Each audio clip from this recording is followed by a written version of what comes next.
శ్లోకము 33 అర్జున ఉవాచ యోయం యోగస్త్వయా ప్రోక్తః సామ్యేన మధుసూదన ఏతస్యాహం న పశ్యామి చంచలత్వాత్ స్థితిం స్థిరాం.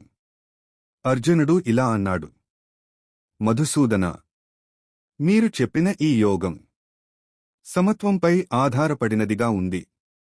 కాని మనస్సు చాలా చంచలంగా ఉండటం వల్ల ఈ యోగంలో స్థిరత్వాన్ని నేను చూడలేకపోతున్నాను.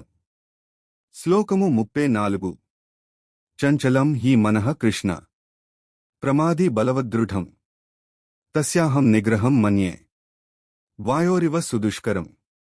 అర్జునుడు ఇలా అంటున్నాడు, కృష్ణ, మనస్సు నిజంగా చాలా చంచలమైనది, బలమైనది, గట్టిగా పట్టుకోలేనిది. దాన్ని నియంత్రించడం గాలిని పట్టుకోవడం లాగానే అత్యంత కష్టం అని నేను భావిస్తున్నాను.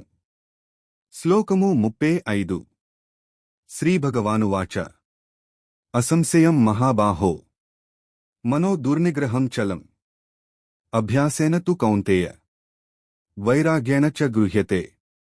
శ్రీకృష్ణుడు ఇలా అన్నాడు, మహాబాహో అర్జున, సందేహం లేదు, మనస్సు నిజంగా చంచలమైనదే, నియంత్రించడానికి కష్టమే.